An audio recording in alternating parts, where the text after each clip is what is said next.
नमस्कार दोस्तों, आपका स्वागत है हमारे चैनल डेली फैक्ट व्यू पर। दुनिया की राजनीति बहुत तेजी से बदल रही है और कई बार ऐसा लगता है कि कुछ बयान और घटनाएं सालों के रिश्तों पर भारी पड़ जाती है। आज हम दो ऐसी ही ताजा और बड़ी खबरों पर बात करेंगे जो भारत और अमेरिका के बीच चल रहे तनाव को दिखाती है। आज मैं आपको दो ऐसी बातें बताने जा रहा हूँ जिनके बारे में सुनकर आप भी सोचेंगे कि क्या वाकई में दुनिया बदल रही है। हम बात करेंगे अमेरिका के राष्ट्रपति डोनाल्ड ट्रंप के एक बेहद हैरान कर देने वाले बयान की, और फिर उनकी ही सरकार के एक बड़े सलाहकार के एक ऐसे बयान की जिसने भारत में हंगामा खड़ा कर दिया। तो चलिए बिना किसी देरी के शुरू करते हैं। सबसे पहले बात करते हैं राष्ट्रपति डोनाल्ड ट्रंप के एक पोस्ट की। आप जानते हैं कि ट्रंप अक्सर अपने सोशल मीडिया पर कुछ न कुछ ऐसा लिख देते हैं जिससे पूरी दुनिया में हलचल मच जाती है, लेकिन इस बार जो उन्होंने लिखा वो सबसे अलग था। उन्होंने अपने सोशल मीडिया पर सिर्फ 20 शब्दों का एक पोस्ट लिखा और ये था, लगता है हमने भारत और रूस को सबसे गहरे, सबसे अंधेरे चीन के लिए खो दिया है। उम्मीद है उनका एक साथ एक लंबा और समृद्ध भविष्य होगा। दोस्तों, ये सिर्फ 20 शब्द नहीं है, बल्कि इसके पीछे बहुत कुछ छिपा हुआ है। इस पोस्ट को देखकर पूरी दुनिया हैरान रह गई। अमेरिका में भी उनके अपने लोग और उनकी सरकार भी समझ नहीं पा रही थी कि ट्रंप ऐसा क्यों कह रहे हैं। ट्रंप जो कभी हार नहीं मानते, वो पहली बार ऐसा कहते दिखे कि अमेरिका ने भारत और रूस को खो दिया है। एक्सपर्ट्स का मानना है कि ये ट्रंप की खुद की हार मानने जैसा था। सीएनएन के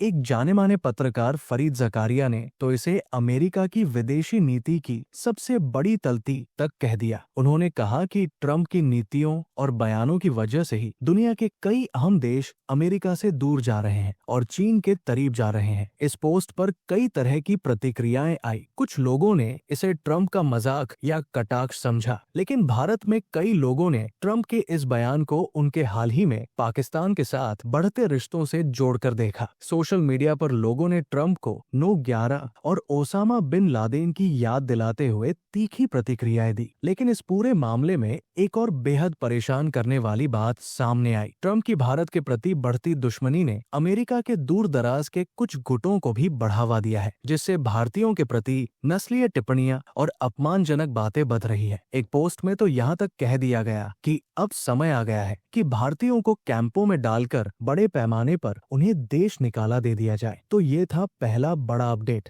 अब हम बात करते हैं दूसरे अपडेट की जो इसी से जुड़ा हुआ है। दोस्तों, सिर्फ ट्रंप ही नहीं बल्कि उनकी सरकार के एक और बड़े अधिकारी ने भी कुछ ऐसा कहा है जिससे भारत और अमेरिका के रिश्तों में और ज्यादा तनाव आ गया। मैं बात कर रहा हूँ व्हाइट हाउस के ट्रेड एडवाइजर पीटर नवारो की। उन्होंने भारत के रूस से तेल खरीदने पर एक बेहद विवादित बयान दिया। उन्होंने कहा कि भारत में ब्राह्मण लोग आम लोगों की कीमत पर मुनाफा कमा रहे हैं। इसके अलावा उन्होंने भारत को क्रेमलिन के लिए तेल का लॉन्ड्रोमैट भी कहा। अब आप सोचिए, अमेरिका का इतना बड़ा अधिकारी इस तरह की जातिगत टिप्पणी करे तो भारत में कितना गुस्सा होगा। भारत में राजनीतिक नेताओं से लेकर आम लोगों तक ने इस पर तीखी प्रतिक्रियाएं दी, लेकिन भारत सरकार चुप नहीं रही। भारत के विदेश मंत्रालय ने तुरंत इस पर अपना जवाब दिया। विदेश मंत्रालय के प्रवक्ता रणधीर जायसवाल ने कहा कि हम पीटर नवारो के इन गलत और गुमराह करने वाले बयानों को पूरी तरह से खारिज करते हैं। आपको ये भी जानना जरूरी है कि ये बयान